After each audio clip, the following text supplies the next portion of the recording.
Ma te hakarongo, ma te korero, ma te ngako, ma te warua, ma te manaki mai, ma te manaki atu. Ka poai te maramatanga, ti he maora ora. No reira, hore te reo. Buli banaka and welcome everyone to this session on local Pacific businesses and their contributions to sustainability and the Sustainable Development Goals. I'm Miehlbradt. I'm a consultant in inclusive economic transformation, and I'm studying at Massey University. One of our speakers today has kindly agreed to give a formal welcome also in Fijian to our Fijian colleagues and to everyone online, as well as to us here in Auckland. So before I introduce the session and all the speakers, I'll hand it over to Salote Waikairatu Wakinebete to welcome us. Salote. Nisai andro binaka, kia mani kia te saka na matabe wakani, nisa matiko mai e na mataka ni kua. And then rongo da saka tiko na nondo to we wasei, na nondo to ito kani, e na buturara ni bisnisi, mai viti. O ngandraba meo kindabaki kia mani kia te saka, nando vulita, wakantikeva, ka raka e na tambana ni we wakatora reke taiki e na Pasifika. Ke to sanui taka, ni na wakongeti, ina veva kungeti ve kemani na nonda veva sei ena matakinipo. Thank you so much, Charlotte. Before we start, I also want to acknowledge my colleague, Anti Miehlbradt Wakinebete Rasinupate, Quality and Inclusion Specialist at the Market Development Facility in Fiji, who has worked with me to organize this session. So, local Pacific businesses are an integral part of Pacific societies. Over the last 5 years, they have faced a myriad of challenges just to survive, let alone to contribute to sustainability and the Sustainable Development Goals. Yet, we see time and again that local Pacific businesses are overcoming challenges, not only to becoming more sustainable themselves, but to contribute to the economic, cultural, social, and environmental sustainability of their communities. In this session, we will hear from our 3 visionary business leaders. They are owners and managers of small businesses, and we will learn how they've overcome challenges to founding and growing viable small businesses that empower and inspire and serve others. The initial part of this session will be in a panel or talanoa format, followed by a brief Q&A. And then we will invite you all into a discussion at Talanoa where together we can explore how the academic and development communities can work with local Pacific businesses to enhance sustainability for people, businesses, communities, and societies in the Pacific. So let me introduce our 3 business leaders. Salote Waikairatu Wakinebete is the co-founder of Landscape Solutions Fiji, and professionally an aquaculturalist. Landscaping Solutions Fiji, or LSF, aims to provide all Fijian homes with quality landscaping services and products to ensure that families can enjoy their gardens and are able to grow their own food. LSF is the market leader in chemical-free solutions for soil health and invests in Fijian children and youth through outreach to secondary schools and employment for semi-skilled young people. Sachiko Soro is one of the magic makers of the Vo Dance Company. Sachiko dedicates her life to providing sustainable and fulfilling career paths for Fijian artists. Vo currently employs over 50 people and is the most internationally toured dance company from the Pacific. Vo now runs their own venue, the Vo Hub, allowing an artist-led platform for cultural practitioners. Maria Ronaluna Pastorizzo Sekiguchi is the founder of the Greenhouse Studio, an award-winning, multidisciplinary Fiji-based creative studio, and also Greenhouse Co-working, Fiji's first full-service, virtual and in-person co-working community. Greenhouse Co-working, or GCO, exists to empower small enterprises, consultants, startups, organization and teams who need support, connections, opportunities in their co-working community. GCO envisions people from around the Pacific converging and collaborating to solve the region's biggest challenges. So we're welcoming Sachiko, Salate, and Rana from Fiji, and we'll be running this in a hybrid fashion. So let's get started. First, let's hear a little bit about these amazing businesses. So Sachiko, could you get us started by telling us about Vo and your motivation to start this company? Leandro Vinaka, everyone. Thank you for inviting us to be a part of this panel. It's quite an honor. My name is Sachiko. I'm one of the members of the Vo Dance Company, which was started in Suva in 2007. When we first began Vo, it was just an exploration into creating something new. In Fijian, Vo means, and we were just sort of wanting to create contemporary art that reflected our experience growing up in a urban Pacific context, so we're sort of inspired and influenced by the cultural traditions surrounding us, yet in living within a very globalized sort of cityscape of Suva. But our focus shifted when we realized that in order to be able to create high quality performing arts, we really needed to support the artists full time. So we're creating sustainable career paths as our key driving motivation in all that we do, as well as, connecting with audiences, like sharing energy and, making work that's meaningful for Fijians and for international audiences. So in order to do that, like one of the ways we have developed a tertiary training institution that's an accredited diploma, and we were actually assisted by the University of Auckland to be able to do that. So that was really an amazing collaborative project. And we source scholarships in order for low-income families that might not be able to afford tertiary fees to be able to study. So one of our funding partners is the European Union that fund scholarships for young Fijians to be able to study a diploma in dance. And then we have our theatre that runs shows 5 nights a week with works made by incredible Indigenous Fijian artists, as well as one work with a collaborative piece between our artistic director, Navi Talai, and Sarah Foster-Sproul, who's actually a lecturer in the dance department. So when you come to Fiji, come and have a look at that. Just so that there's a career pathway upon graduation, so that they have places to work when they graduate, and then also developing those secondary career paths, such as dance marketing, dance, sort of like choreography, theater design, costuming, props making, so that there's a long-term sustainability. Our main focus is that we want to create a sustainable and thriving cultural and creative industries that addresses some of the SDGs, such as no poverty by providing good employment, quality education opportunities, gender equality by the financial autonomy of women in our company, decent work and economic growth, an innovative industry and infrastructure, and also climate action through some of the creative work that we make. Sorry, that was a bit long and blabby, but that's a little introduction about Vo. Sachiko, that was awesome. Thank you very much. So Rona, tell us about what Greenhouse Co-working does and why you decided to open a second company after your first business, the Greenhouse Studio. Well, Vinaka, everyone, thank you so much again for the invitation. Really happy to be here with you all today. Before I can talk about Greenhouse Co-working, I have to go back to the very beginning, which is really the Greenhouse Studio, which was started almost 9 years ago now. I can't believe it.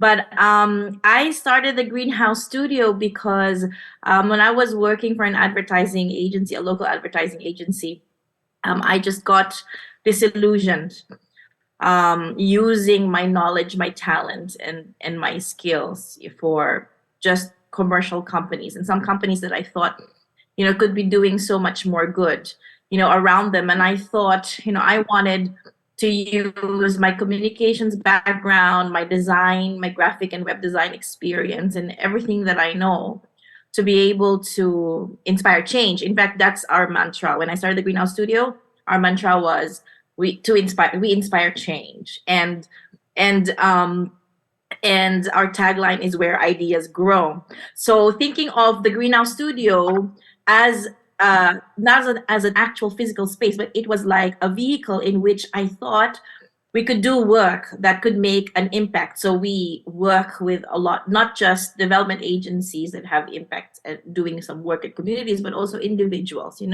also small businesses, other individuals and organizations. And we're really proud over the last almost 9 years now. I'm working in the industry, so financial literacy, creating materials and videos for gender equality. So these were the types of work where everyone in my team fully understands why we exist. And in fact, you mentioned, that mission when you introduced me, Ali, that, our mission is to be this leading creative hub in the Pacific where people converge to collaborate and solve our region's biggest challenges. That was our mission from 9 years ago. That was actually the Greenhouse Studios mission. It also became Greenhouse Co-working's mission because really, in essence, our mission is the same. So we thought that opening Greenhouse Co-working just over a year ago, and we opened to the public, but it was like 5 or 6 years in the works before we finally, opened Greenhouse Co-working. But it was that same mission, it was that same idea, but we just thought we were going to increase our impact 100-fold if we could actually bring people together in a physical space instead of just our creative work, to get other people together, not just us, to meet each other, learn from each other, connect, and grow, and then collaborate and, be these amazing small business owners and consultants and other organizations. And, it would be just magic. So that is the reason really why we started the Greenhouse Studio and then Greenhouse Co-working. And so that's why we're here. And we're really excited to be doing this work and offering our services and seeing how the community has grown in the past year. It's finally like taking a life on its own. I feel like it took a year, for the community to take a life on its own, wherein, they've made some bonds and really started to collaborate and partner with each other, which I'll tell you a bit more later. Yeah, I think I've spoken longer than my allocated time. Go on, Ali. Thank you, everyone. Thanks, Rana. That was awesome. It's so inspirational to hear from you. And Salote, tell us the story of starting Landscaping Solutions Fiji and what the business does now. Thanks, Ellie. My husband and I co-founded Landscaping Solutions Fiji while we were dating, while we were still at university. We hadn't got married yet, and we were both pursuing our individual qualifications. And as Indigenous Fijians, we thought not many Indigenous Fijians start small businesses, let alone larger businesses, and we wanted to make an impact in our communities. So both of us have a passion for the environment, have a passion for working with plants and animals. I'm an aquaculturist. That's my background. So I work with a lot of marine and freshwater species. Vili has a knack for the outdoors, plants, and he's got a lot of work experience in landscaping. So together we decided Landscaping Solutions started first as garden weavers when we were still in university. And we thought we'd get some experience working in a community that needed landscaping products or landscaping services initially. And the mission really for us was, how do we infuse a Pacific taste of landscaping services and products? When we came back to Fiji, and so it started when we were in Australia, and we started Landscaping Solutions in 2017. And that started again with the vision of making sure that affordable, quality, and convenient landscaping services and products were available to the community so that they would be able to enjoy their landscape, of which we believe has a close connection to well-being, and would also be able to make income from it for those who use their gardens for income, and also be able to grow your own food.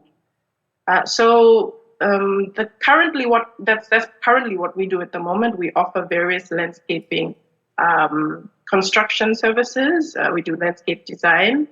We also have very recently, which I'll talk a bit more about, our garden soil health products, our premium products being garden soil and compost, which was a hit during COVID. And one of the things that's really important for us, like as a Pacific Islander, if you run a business, it's not a successful business if it doesn't have an impact in your community.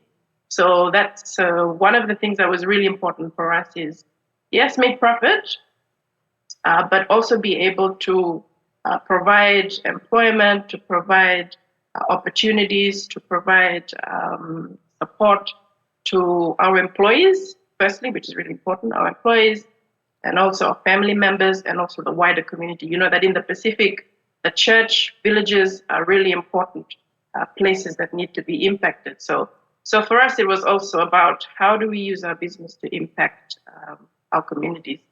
And it's great to see that we've been able to employ one person who had a disability, and also people who have been affected by COVID who lost work. We have one person who had come in from the slowing tourism sector, so she joined us. So we had to retrain some of our employees, but it's been very rewarding to see how people have really become really innovative also within our business and bring their Pacific flavor and bring their talent to what a Pacific garden or Pacific landscape would look like. So I guess the reward for us also is just people just telling us that they enjoy our services and our products, and we try and make our products and services as affordable as possible for every family. The heart of our market is the Fijian home, average Fijian home. We're based in Suva, but our products go right around the mainland in Vitilevu and services. Thanks so much, Salote. I can imagine that you've faced lots of challenges in building landscaping solutions. So tell us a bit about those challenges and how you've solved them. A major challenge was we hadn't ran a business before. Really, we were coming in as newbies, as garden weavers. We were just young. We really had the passion to become financially independent at some point, but we didn't have the grit of what is it like to run a business. So thankfully, we were encouraged by a family member to join an accelerator program called Fiji Enterprise Engine. And this was facilitated by a market development facility and also the Fiji Commerce, the Employees Federation. And it was a 9-month program.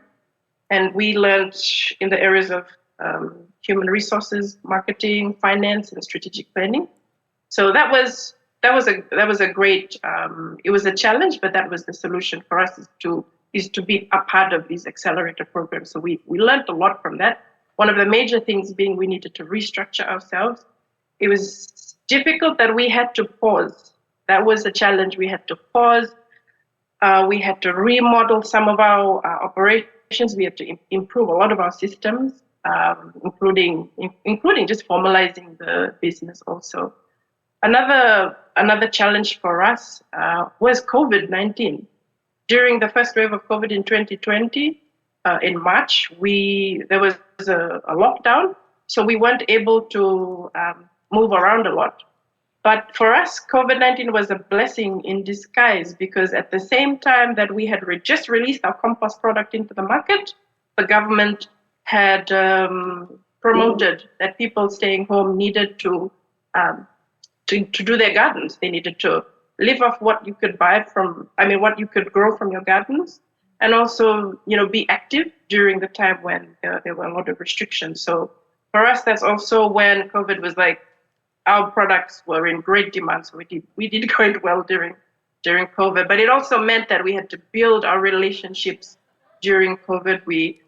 There were some people that asked us, I'm actually positive, so I need you to just bring the products just to the end of the road, and I'll come out and pick it up. So it was an abnormal time, but there was a lot of closeness with our customers as we tried to get our products across to them when some of them had tested positive, and whilst also trying to protect our employees.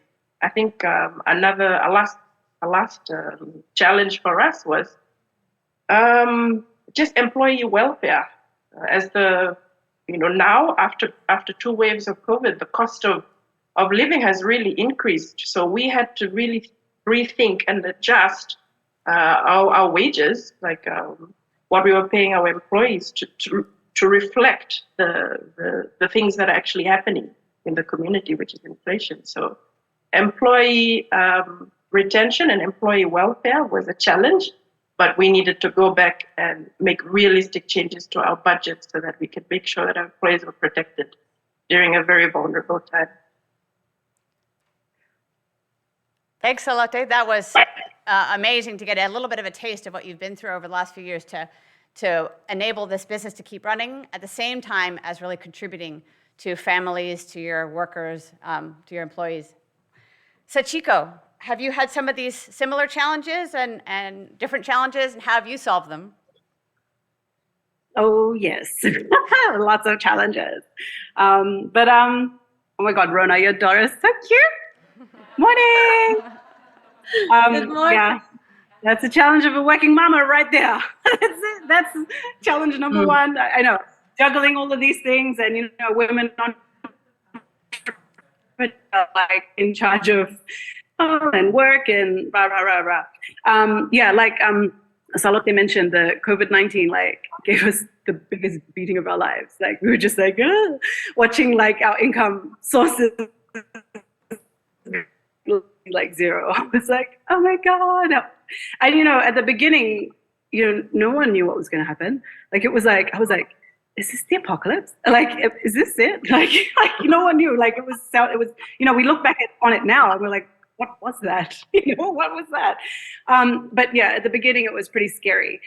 So the one commitment that I made to myself was we are not going to fire anyone. We are going to keep everyone employed throughout this crisis. I don't care how we do it. We're going to make it together. So one of the things we did is we created a big farm, because we didn't know whether we'd be totally isolated and we'd be, cut off from food supplies. So I just wanted to make sure, number one, that all of our dancers had food and shelter. That was just the number one. So we created a beautiful big farm, all kinds of fruits and vegetables, and it was fun and, an amazing process as well. So that was our main challenge, and we managed to keep everyone employed throughout. I don't know how, I think we have some kind of payday ferry. Somehow we got through every payday. Our accountant was like, I don't know how you do it. I don't know how, we just got some money from somewhere, but it helped us move into digital spaces. So we did a lot of digital work during COVID. We made a series of films for the LA Museum on their collection pieces, which was really awesome opportunity. And that was through a connection from the Fiji Museum. We did some films for the G20 summit in Dubai, and then we just started experimenting a lot with trying to translate our creative work into digital spaces, which has been such a great learning experience. And hopefully we need to continue to do that as the years, come on, because I think COVID-19 taught us all to diversify, because you're not secure in relying on one source of income. Another challenge we consistently face in Fiji is sort of outdated perspectives on the viability of a creative career, which I think is a universal, perspective possibly. But even in Fiji, even in the primary and secondary schools, you can't take art, music, dance as a subject. It doesn't, so it's even more sort of ostracized because it's not in the formal education. So, when you have these amazing, talented youth that tell their parents, I want to be a dancer, they're like, what are you doing? But we've been able to prove, because VO has been operating for 15 years now, and we've been able to consistently employ people for 15 years. So I think that that's the only way that we are able to shift opinions about its sustainability, is by proving that it can be done, and by evolving the creative careers so that all of the artists that can always learning and developing skills, and always be valuable in the creative industries in different ways. I think that maybe the last challenge that I would mention is a lack of funding in the arts in the Pacific. as a developing country, you can understand, like, we need to fix our roads and hospitals before we give money to the arts. So there's nothing that exists in Fiji like Creative New Zealand or any of these funding opportunities. But actually, I think for us, it's turning into the biggest blessing, because it's out of necessity. It's forced us to think entrepreneurially if we want to be performing artists as a profession. So, so what we do is we use our commercial work in order to fund our artistic practice. So we want to make contemporary Fijian work about, climate change, about women's injustice, about, all of these things that we are really passionate about. So we have been able to just fund our own work and stand on our own feet, which I think in the long run makes us, we're not reliant on whether or not we will get funded from, outside bodies that have their, mandates changed all the time. So it's been a challenge, but underneath it all, I think it's been a great opportunity. Thank you. Thanks, Sachiko. Amazing independence. Rona, now we turn to you and Greenhouse Co-working. It's a new business model for Fiji, and I'm sure there's been lots of challenges. So we're going to show a 1-minute clip of a video that'll give you a bit of a taste of the challenges before we hear from Rana on the challenges they've overcome in setting up a completely new business model in Fiji.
Sorry, Ali. We can't hear you.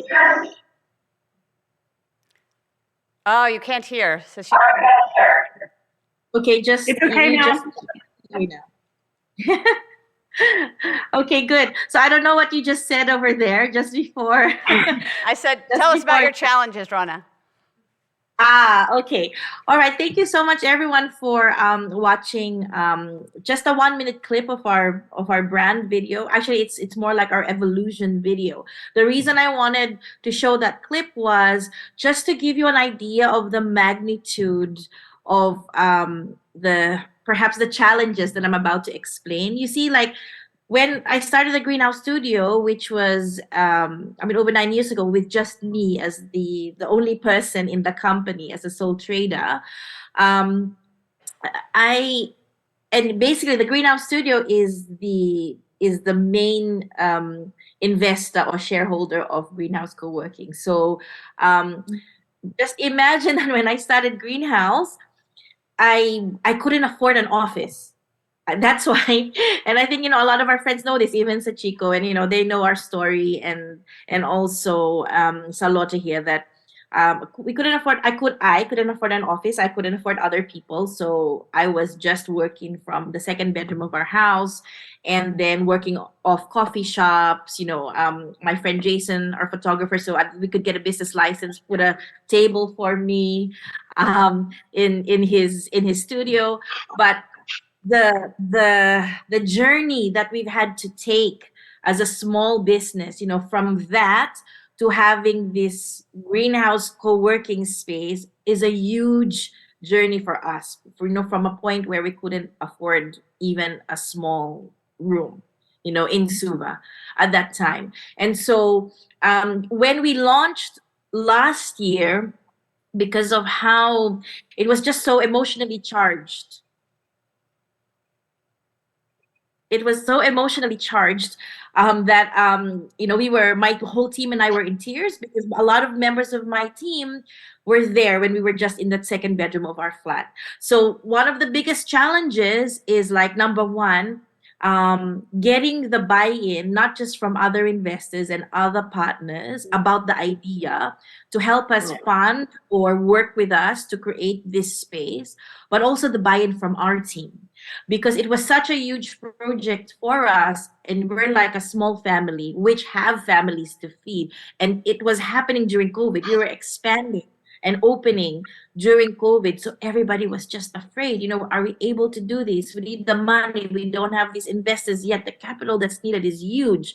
We were so lucky that, because I joined and a few accelerator programs, including Seed Stars, I got to talking to MDF and other possible partners, and they ended up becoming a partner into helping us open, the space, just to the risk parts of opening the space. But that was such a huge challenge for us, that financial challenge, the leadership that's required in times of change and hardship, especially COVID. How are we going to, have over $90,000 to be able to just set aside, apart from paying our employees and not laying anyone off during COVID, to build this space and find this location? That was such a huge challenge for us. But we're so blessed to have such an incredible team of people who just believe in why we exist and why we do what we do and why we were expanding, finally getting them there. It was it was so hard to get there. But yeah, those were basically our main challenges. By the time we opened Greenhouse Co-working, we had gotten over the challenge of not really knowing what to do. Like, Salote, like when you're just starting a business, that was my challenge over 9 years ago. But yeah, so basically that wraps it up. Thank you. Rhonda, that was great to hear a bit of a sense of the challenges you face, but also how your business is so mission-driven. So tell us a little bit more about how you see Greenhouse Co-working contributing to social change in Fiji and indeed the whole Pacific. Thank you, Ali. I'm just wondering if my slide is up there. Can everybody see that slide that I wanted to show? Yep, it's right. up. Okay. Thank you. So the reason that I wanted to show this slide was I wanted to also let you know that Greenhouse Co-working's slogan is collaboration, community, change. So it's also very much linked to the parent company and how we do our work. But I also wanted to show you faces of the people that are behind Greenhouse Co-working, and I showcased here actual members of ours and I wanted to share their stories so that you can have an idea on, when we think of social change, when we think of change, what do we mean, right? So as a small business owner and as a digital nomad myself, when I started the Greenhouse Studio, I know how hard it is to have access to a lack of not just finances, but also a lack of resources or understanding. How do you run your business? If I have questions about laws and legalities, or I have a question about tax, it's like, if you don't have much money yet, how are you going to pay the right consultants? And so, understanding this, we always said that when we would open the co-working space, Greenhouse Co-working, it was going to be not so much about offering the space, which is also very important. As you can see, we really wanted to make sure it has that creative vibe. People can come and feel like they're in an innovative space. They can mingle and talk and collaborate with other people. That's really the aesthetics, the feel that we wanted for the space. That's really important, yes. But more than the space, we always say that it's about the spirit of the space. And the spirit of the space is about collaboration, community, and change, right? So we focus so much on building that community of MSMEs and consultants at Greenhouse Co-working. You will see there my incredible team.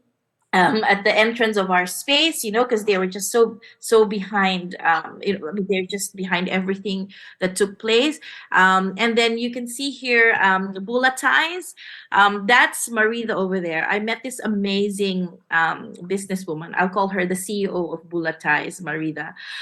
When we did the ILO, in partnership with ILO, which also is a project that Sachiko did for VO, for the Creativepreneurs Acceleration Program. And Marita is one of our graduates. And for me, her story is amazing because when you talk to Marita, she told us after graduating from the program that as a mom of 4 boys, as a housewife, she never thought that she could actually have the capability to run a business, and she thought that she just never could see herself. She never had the confidence. And so now Marita going through that program, I mean, she just talked about how it just opened her mind up on the possibilities, her possibilities, her opportunities. And that's one way we can see that we are impacting our communities. Another one here is Easy. Lely Israeli. He's one of our MSCB, our Fijipreneur members. I really liked what Lely said when we asked him what he liked about, being at Greenhouse Co-working as a member, because he talked so much about the coaching, that the mentoring that we offer as part of our work and our services, and we do that for our community. That's why I showed Richard here, because Monrelease is our one of our partners as coaches. We regularly do a lot of events to talk about a community of support for Fiji MSMEs. But Lely was the one who said that it easily would have cost him over $500 or something to talk to a lawyer about all the questions that he had, but just within 15 minutes he had all the answers that he needed. That's what MSMEs need. I know that because I'm a small business. I need that support, so this is how we see we are making an impact, in our communities, and how they themselves who experience it as part of the community can then on become mentors themselves, it becoming like the domino effect. So that's how we see it. So thank you so much, Ali, and everyone. Thank you so much, Rana. That was awesome. And as a consultant myself, I can really appreciate the value of the co-working space that you have created in Fiji. Salote, tell us about Landscaping Solutions. You've made a particular contribution to environmental sustainability and food security. Tell us a little bit about your soil health products and your wider contribution to the well-being of families in Fiji. Thanks, Ellie. Our 2 products that we started, our first product that we started off with was something that we had used ourselves for our own landscaping projects, and this was our compost, which we had formulated ourselves. And the important thing for us was we didn't want any chemicals in any of our soil health products, be it our compost that we had started off with, or our current garden soil product that we have now out. And we're currently developing a potting mix. And we just want everything to be chemical free. I won't use the word organic loosely here, because we understand that to be organic, you have to have particular certification. And for us, that's probably going to be a challenge for us, because third-party organic certification is not cheap, but there are other possible avenues that we could go through. So that's something that we're working on. But our products are chemical-free. We focus on the product using healthy, decomposed, basically composted products, ingredients. And so we started off with compost, and we advise people to, just mix it in with whatever soil that they have. In Suva, there's a lot of limestone, sort of soil that we have. So we recommend that people mix the soil, mix the product like a 50-50 ratio. And one of the things that we had in mind was we just wanted people to get back into their gardens. For us, as I had mentioned before, the landscape has a very close connection with the well-being. So whether it be people going out there working in their gardens and working out, or having enjoying their gardens for food security, One of the impacts that we've seen, particularly during COVID, is our vision. Well, our mission really was to just help homes, like families.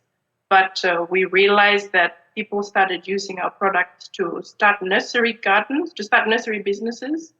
People started using our products to start their own vegetable and crops and fruits gardens so that they could sell. There were some women who had lost jobs and decided to start small garden businesses. So we had in mind to just help families, but this what really happened was families were using our products, churches were using our products. We recently did a project with a school, a secondary school, and they want to have students learn a bit more about gardens and actually have landscaping as a career path. We've worked with researchers who have used our compost as part of their agricultural research at SPC. We've also worked with developmental partners like UNDP. They had a COVID-19 response project where basically we went into semi-urban communities, what we would call squatter settlements, actually, about 4 squatter settlements. And we went in to just help them, educate them a bit more about soil health, educate them about composting, and also provide our compost products. But we were also amazed by the innovation that people had at the time about their own individual gardens. And just recently, our products have made it to Tuvalu. And Tuvalu is an island that is experiencing a lot of challenges with climate change. And so we're happy that our products are helping them have better gardens and better soil health.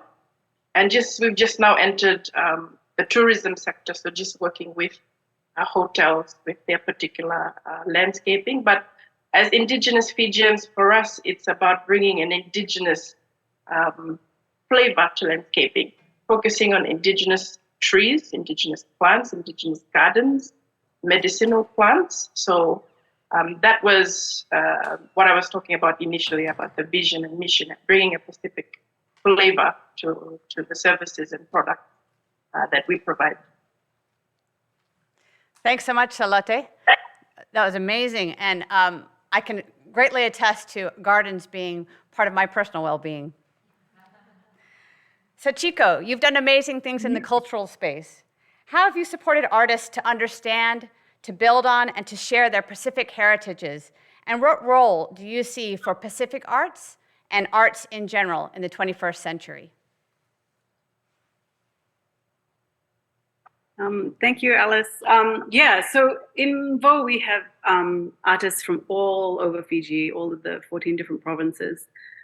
So we have different programs that enables them to reconnect with them Vanua or research things that they find they're curious and interested in.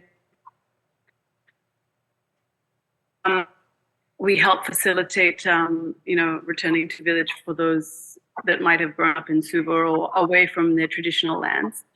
We also have some full-time research roles in VO that we support.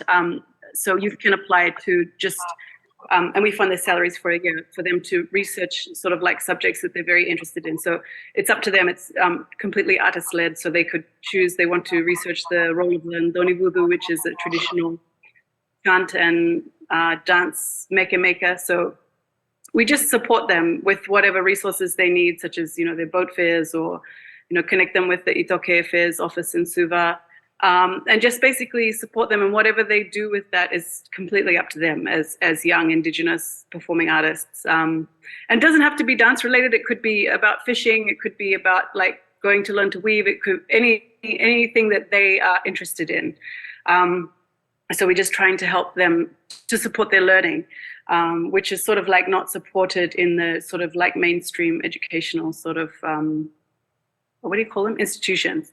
And other than that, I feel like also performing arts can really be a bridge to communicate the urgency of issues such as climate change, you know what I mean? So, because, we have all these amazing scientists at SPC that in Suva, and they like got all these data and numbers and graphs, and I'm like, what is that?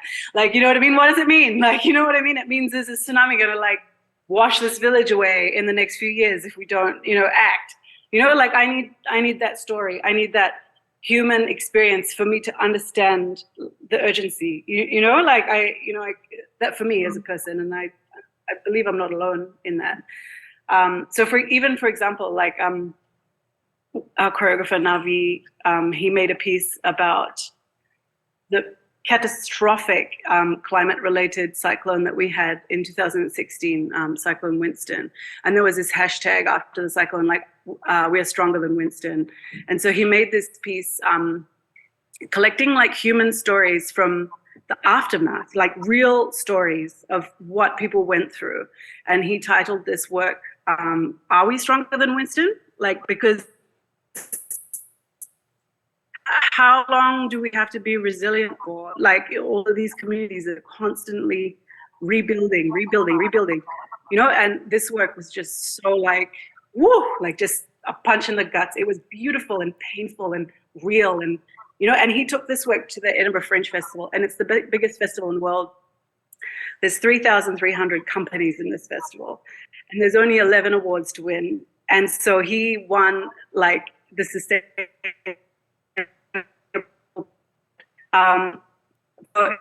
which is an award given for like climate change sort of related or environmentally themed work. And there were 26 finalists in this awards category. So I was like so happy for him, because this work, it was like, you know, like you have to see it. Like it was just so raw, and it just made you want to go out the door and see what you could do for the people in the Pacific, or the people in India, Pakistan, all of the developing countries that are bearing the brunt of this crisis. So I think that we can be translators. We can work with, you know, scientists. We can work with the development space. Let us help you translate this into what it means from a body, visceral level, you know? And that's as a company. And for me, just personally, like I feel like in a very alienated world, we're all like this with our mobile phones, like 24/7, and very polarized on like every single subject you can think of. So I just really believe that, you know, dance and performing arts, like bodies sharing space, I think it connects us as human beings and shows us our similarities rather than our differences. Yeah. Thanks so much, Sachiko. Before I ask questions and comments from the audience, I do want to get our speaker's perspective on the question that we started with, which is how can the academic and development communities work with local Pacific businesses to enhance sustainability for people, businesses, communities, and the Pacific? As I think this is a critical question as we move forward to address the challenges that we're facing in our region today. So I want to hear firstly from the speakers, then I'll open it up to the floor for questions, and to the virtual floor as well, and our Suva floor for questions and comments. So Rana, could you start us off with your thoughts? Yeah, thank you for that, Ali. I think this is, you know, a topic that we've spoken about, you know, even in our small business circles, but we really feel that the private sector is often, you know, excluded when people think or talk about social change. Like it's mostly relegated to development agencies or communities, the nonprofit sector, or even, you know, the academia, you know, or research. But in the Pacific, we all know, and even Salota had mentioned this, like you feel like there's really no point in having that business if you actually don't make an impact in your families and communities. It's because small businesses are tightly woven, you know, into the fabric of you know, our villages and communities. Everyone is a family member or a relative or a cousin or a brother. So care, the value of care comes naturally, I think, or I really feel and believe in business culture. Most MSMEs, I believe, here in the Pacific are social enterprises without even knowing what is that. What is a social enterprise? So I think it really is in the best interest of everyone to include us, you know, in when they think of social change and how much, you know, impact that they want to make around them. I think it's really in the best interest of everyone to support, encourage, and bolster small businesses or businesses that do this naturally. It's time that everyone sees the massive role that we play in enacting, this change. Yeah. Thanks, Ali. Thanks very much, Rona. Sachiko, what would you add? Yeah, just like similar to what Rona was saying, I think that social enterprises, like all of ours, we're sort of like walking the talk on the ground and, doing it. There's sort of less like talk. Action. The reason that in the private sector, it's very fast paced. And if you don't consistently take action, you don't exist anymore. You are out of business. So it's a different approach from the NGO sector, and we 100% need the NGO sector. They do phenomenal, amazing, critical work in Fiji and the Pacific. But I think that also social enterprises do that work as well in a different way. And I would like to see funding opportunities extended to the private sector more. A lot of the time you can see funding opportunities, but you have to be legally structured as a charitable trust or nonprofit, which is just not feasible if you're also running a business, with all of our reporting requirements. But I feel like as social enterprises, we're very well positioned in the community to be able to affect change quickly and to be able to have the outcomes that this funding is wanting to meet. So I think that we should, like Rona said, try to be included in funding opportunities as well, and let us work together and contribute what we know from being on the ground and day to day. Thanks. Thanks, Sachiko. And Salote, what would you add? I think as an agribusiness researcher myself, I also work with a developmental agency. Research in the Pacific is very much connected to relationships. The stronger your relationships in the Pacific, the stronger your outcomes. So relationships are very important if any research or any developmental work is to be undertaken. The other thing is it's very important for if there's going to be a particular project or a particular project, it's important that the conceptualization of the project, the design of the project, and the implementation has people from the Pacific at the table.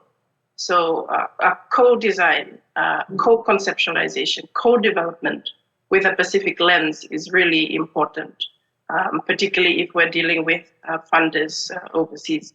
Effective communication is also really key. I've been in instances where developmental agencies have come to us, they wanted to do research on some of the work that we do. We don't get information back from them. What was the outcome of your research?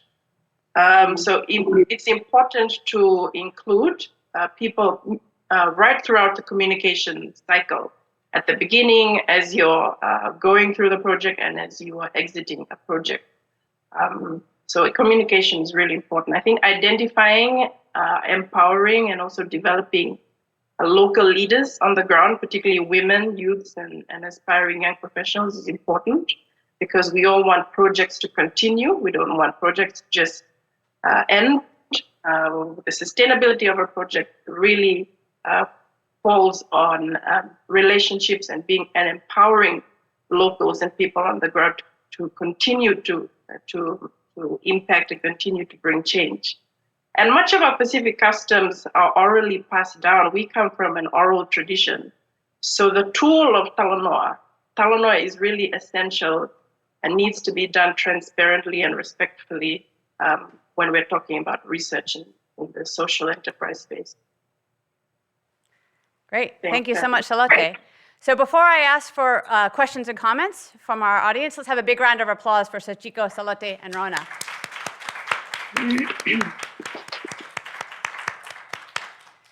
Great. We've got about 20 minutes for questions, comments from here in Auckland, from our colleagues in Suva, and from those of you online. Starting up here.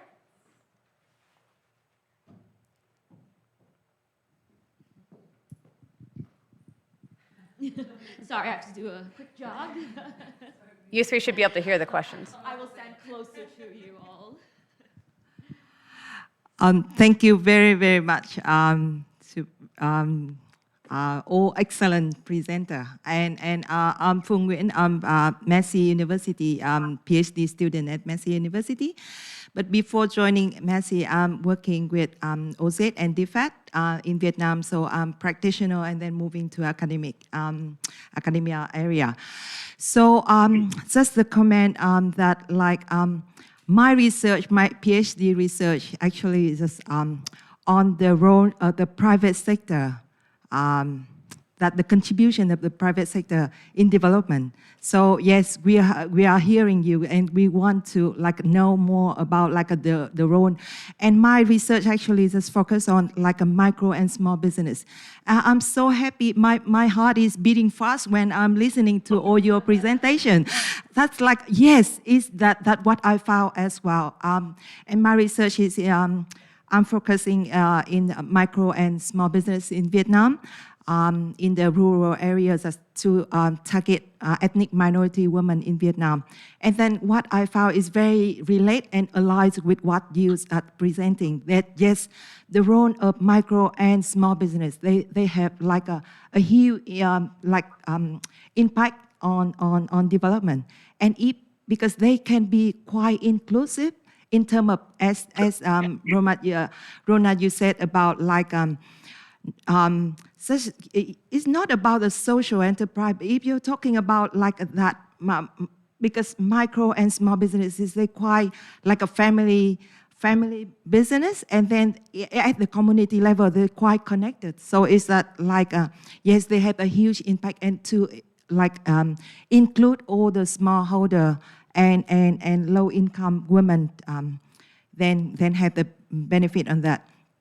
So that's my comment, and my question to you that I would like to hear about your comment on your impact on women empowerment, women economic empowerment. That's all your business. When you're talking about like bring the social change, but what about like the impact on women itself? Thank you. So Chico, you look like you're about to burst, so I'll let you start. Thank you so much for the question. This is something that I'm like super, super passionate about. Fiji is not like, unlike the rest of the world, we still have quite a patriarchal sort of like society, and it is, we find many challenges. So my philosophy with this is that I tried to support men in the home in order to support women in the workplace. So I really believe that like I've seen over my time that a lot of women drop out of the workforce because of family commitments. They're the ones that have to look after the elderly. They're the ones that are burdened with the childcare, the housekeeping, all of this kind of stuff. So what we do is we offer, like one of the few countries that offer companies that offer paternity leave. And, you know, talking to the dads like that, you know, like this baby is like 50% is your responsibility. You know what I mean? Like, you know, and it's a new concept, you know, like, and I was nominated for some women's thing the other day, and they were like, what do you do for women? I was like, paternity leave. I'm all about paternity leave. And then they were like, that's a terrible idea. You don't have to give everyone paternity leave. But I'm a big believer that if we want women to retain women in the workforce, we need to support men to do their fair share at home. We also, we have 50% of our employees are women, and we have like a big representation of females in all of our management staff, because we're awesome. And we try to make it fair and equal. Yeah. Salate, do you want to add? In terms of women empowerment, apart from the ladies, and a vast number of ladies who have used our products for their own nurseries, for their own nursery businesses, one of the things we have seen also is just empower through our products. We've talked to a lot of mothers also who have got a bit of a stronger grasp on how they want their children to be a bit more fed healthy. So using our products to produce things in the garden, crops and plants in the garden, that is going to be directly related to the health of their children. So having a bit more control, feeding these mothers with information about nutritional information about plants and crops that can be easily grown in the home garden, and is important for health of their children and families. I think the other thing too is with our employees, one of the things that I work with, we have, so including myself, there are two other ladies. Before they came in, they hadn't started their own businesses. And one of the things that I had gotten them connected to some other accelerator programs. And so one of them actually joined an accelerator program with the American Embassy. And she works with us, and she has a side gig of tailoring, which she does. So, and in addition to that, whenever we sell our product at a market day, we make sure that our employees also have the opportunity to sell some of their wares under our tent with us. So I think one of the things that we like to do is to continue to remind women, whether they be our customers or people that work, or the women that work for us, to think about having an independent stream of finance. And whenever we're seeing opportunities for accelerator programs or for resources, we get them connected and support them along. Thanks, Salote. Rona, would you like to add? Sure. I think as female business founders, we truly understand, the challenges that all women face, being women ourselves. So even when I started the Greenhouse Studio, and it just being to be really flexible with everyone at work, like how it is right now, because that's how we've always been, and it's translated to Greenhouse Co-working, so from an individualized support in professional development, where we decided we want to be a gold sponsor for Leadership Fiji, so that we're mostly women too in our company. We only have 2 boys in our team, but to support them individually in their leadership skills. We've been doing this every year for the past 4 or 5 years now. We also have this thing where we call it, okay, hang on a second, Kuya, can you please? Thank you.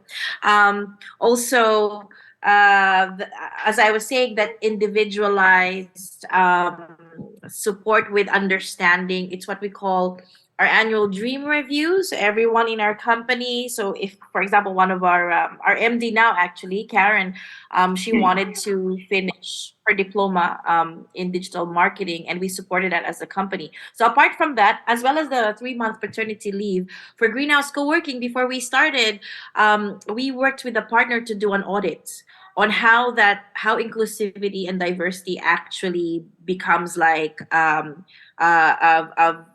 do I say, it's become actual actions, in everything that we do as a company. When we created like a manifesto for that, and additionally, also, and I had mentioned it earlier, like working with a lot of small business owners and supporting them in the growth of their businesses and their consultancies is, I think, a big part of our support in empowering women start their own businesses, sustainable and profitable. Yeah, thanks, Ali. Great. Thanks, Rona. Other questions? Okay. We've got Regina, and then Steve, and Maria. Okay. Go ahead, Regina. Oh, thanks so much, Vanaka Vakalevu. Really inspiring presentations from all of you, Sachiko, Salote, and Rona. And a lot seem to be speaking to some positives that had come out of the pandemic period as well, which, by the way, is our great debate topic today here at DevNet. It's going to be interesting to hear what the teams have to say. A question specifically for Salote, but does relate to what Sachiko was saying too. I was interested to hear about some of your performers going back to the Vanua, connecting, thinking about their creative performances. So I'm doing a project on people's wellbeing in the Pacific, on especially tourism-dependent communities during the pandemic period, with Dr. Apisalome Mavono, who's back in USP at the moment. But otherwise, he's with us at Massey University. And what we found was that some of those wellbeing benefits you mentioned, Salote, the physical work, the pride in growing your own food again, but also even almost a spiritual connection with hands in the soil, feeling at peace, being back on the land, those types of things. I was wondering if you wanted to comment any more on those broader wellbeing benefits of getting people back, even those in urban areas, back into producing food. But also, could you let us know, have those trends continued? We're not post-pandemic yet, but we do know that life's got awfully busy again for people. Salote? Yeah. Thank you. Yes, I think one of the rewards for us as we so the way that we do our sell our compost was the first thing that we did was we didn't sell them at shops. We went to homes, so we did home delivery. And one of the reasons for this is so that we could have that connection with customers. Because for another reward for us is people were ecstatic. We had a schedule. Okay, we need to do the deliveries in this amount of time. But people were ecstatic to tell us, oh, hold on, come and see what I've done in my garden. And these are, CEOs of big companies. These are people who, corporate people. And that have been part of our customer base, but we've never seen them so alive in their gardens. And they're like, look what I grew. I've never grown this before. Look at that. This is what we're doing, and it's almost like a new them. Almost like a reset for themselves. So this was one of the challenges for us. Is we had a schedule, but we ended up having like 10 conversations with different people about the amazing things that they're doing. And they're like, one of the stories was we had a lady who, she had kids at home and she said, oh, I really want the kids to have a project, a garden. And so the kids went on YouTube, they decided to look at, ideas for gardens, and they ended up using our products for one of their projects, which eventually ended up on a BBC channel, BBC TV. Because they were just so ecstatic about the number of things they could grow, how they could design their garden, walkways or angles, light. So it was, I think, the well-being of being back in the garden, but also the fact that, like for myself and Billy, like we're Christians. For us, life began in the garden. And for us as islanders, we live off the land and we live off the ocean. There is that spiritual connection. I forgot to also acknowledge the guys behind me here. We brought them from our nursery. And in our, one of the things that I'm aware of in our culture is that there's a spirit to nature. And one of the things that one of our elders taught us is before you harvest anything, you need to let them know, I'm about to harvest you. I'd like to thank you for how you've grown, and I'd like to thank you that you're going to be useful for my family and our community before the harvest happens. So there is that spiritual connection, like for us as islanders, but also that I have seen personally when we're visiting all these people and them telling us, I can't believe what I've been able to grow. I've never grown anything. So that it was very rewarding just to see people light up. So I think there's a definite mental and physical positivity when people are working in their gardens, and just watching things grow has been really rewarding for them and for us. Great, thanks. We've got one online, so I'm just going to make you wait one more question, Steve, but I promise I'll get to you. Let's have our online question. Hi, yes. So this question is from Appy Movono, actually.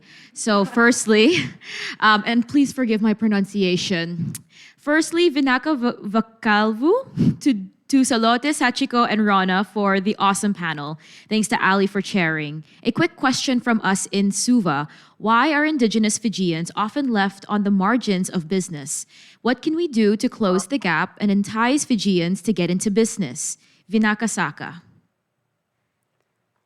Rona, do you want to start off? Yeah, sure. I think one of the learnings, I remember doing this.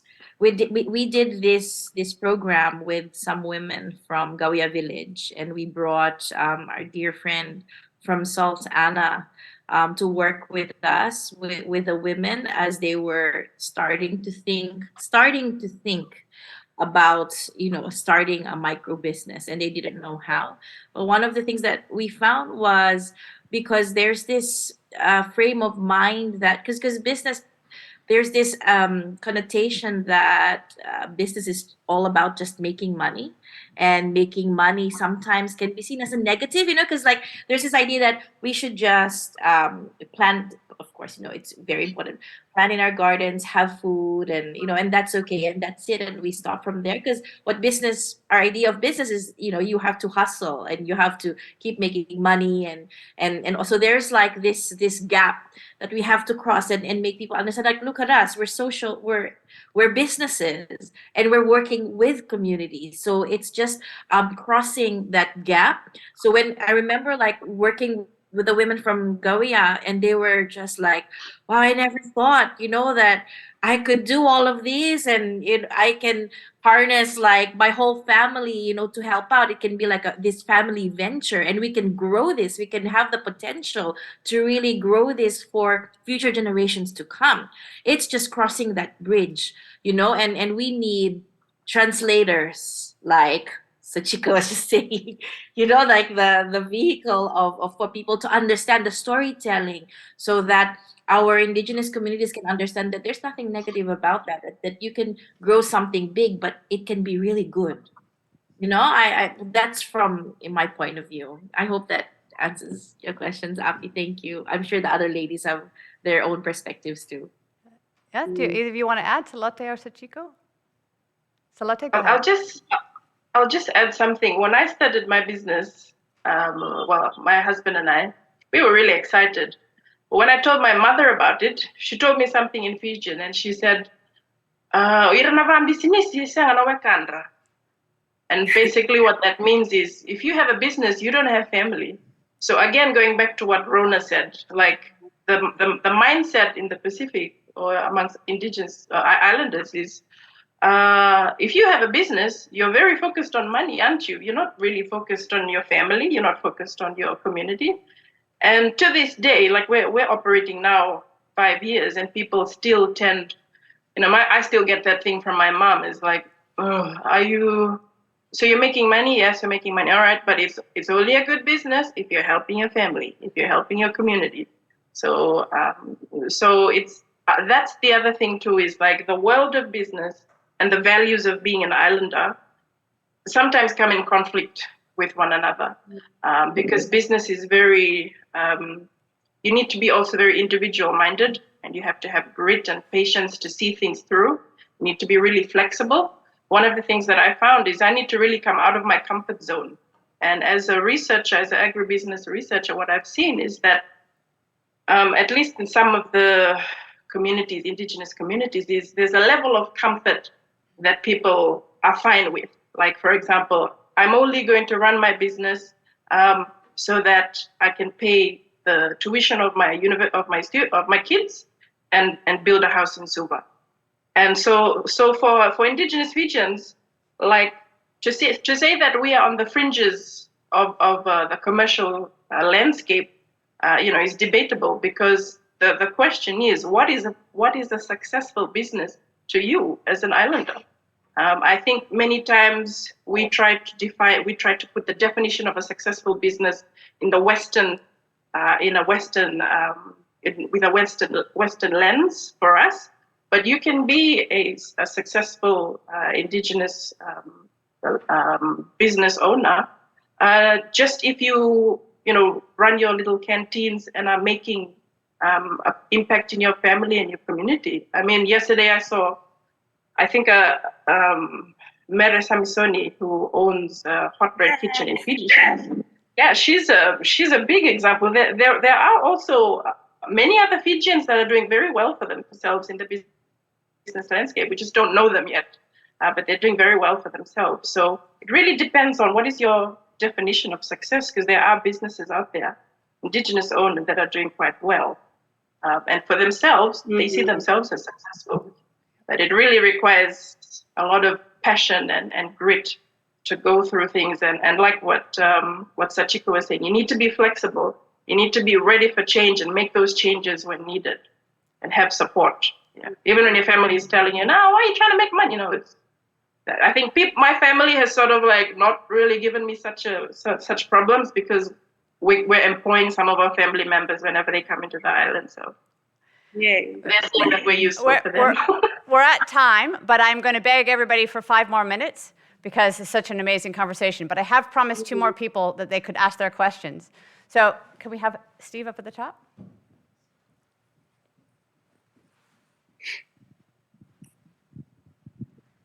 Thanks, Ellie. And you are risking keeping people away from their lunch, of course, you know.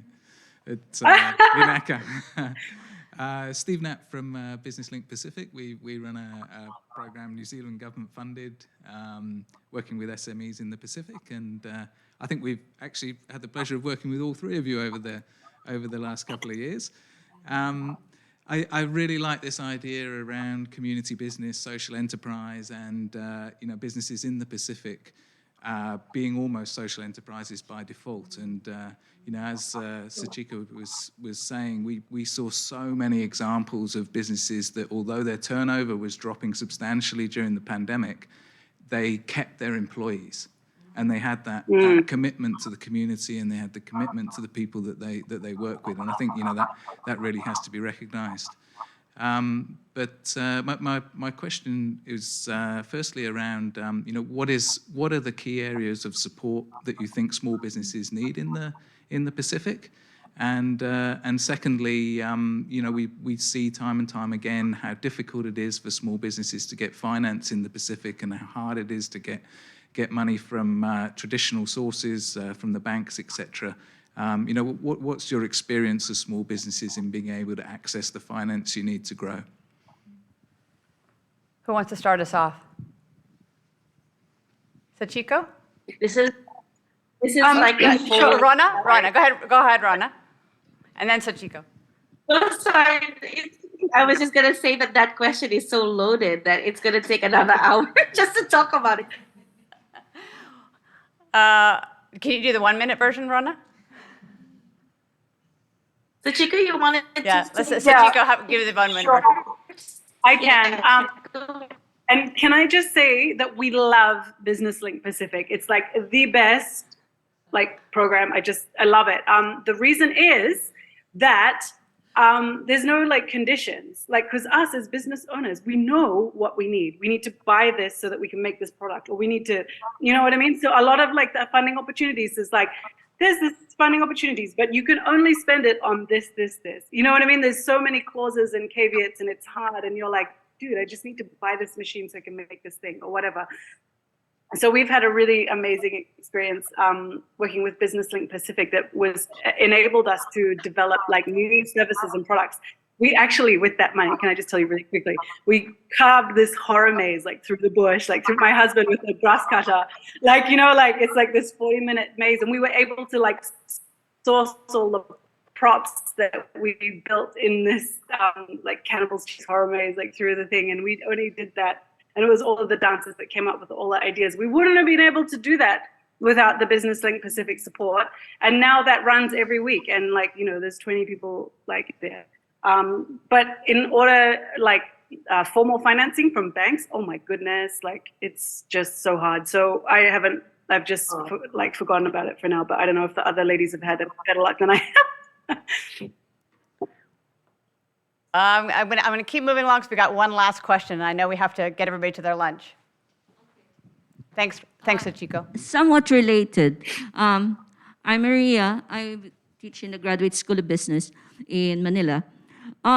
You didn't mention so much on how much compliance with government laws, taxes, and work and safety pose a challenge. But we know that many informal sector never get to be small and medium enterprises like you because of this. So what more do you wish government can do to make social entrepreneurs flourish? And you are amazing, ladies. Let me say this. It's been an interesting time spent with you. Compliance. Who wants to talk about that? Oh my! I guess Salate, go ahead. I'll let Rona. I'll let Rona. Rona, you go. Experienced a lot. Latte? Thanks for that question. But being a small business ourselves and couldn't afford an office space, I couldn't get a business license at that time because we had to be in this space, and for a lot of informal sectors, they won't be able to afford like all of this amenities, this support.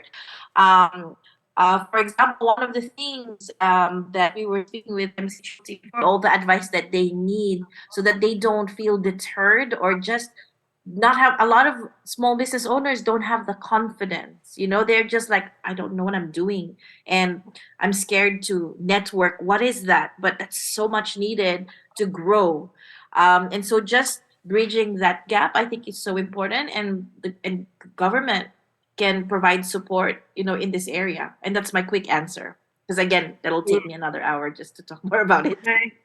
Okay, Sachiko, did you want to have the last word? Yeah, like starting out as a small business owner, the compliance is very overwhelming. And I think that mentorship is a really helpful to helping small business get off the ground.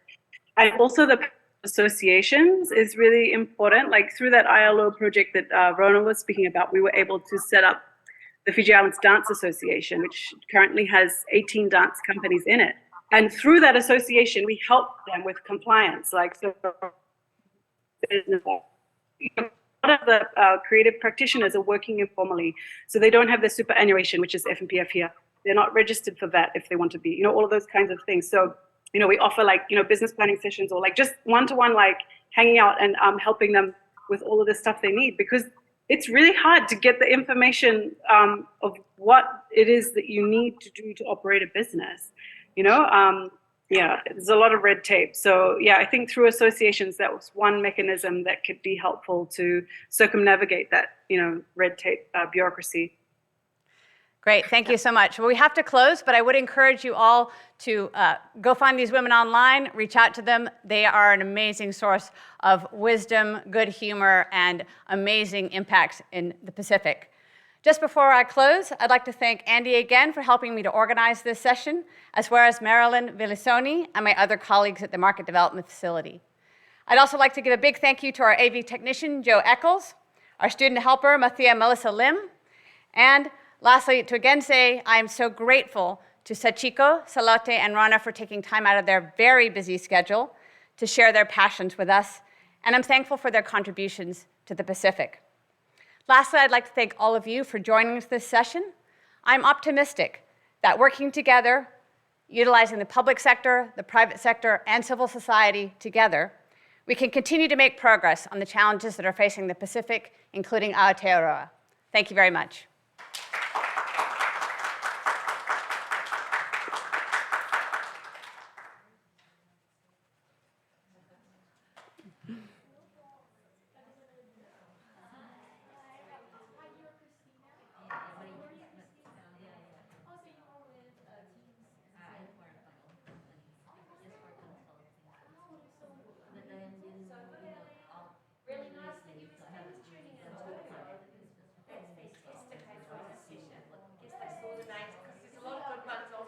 I know.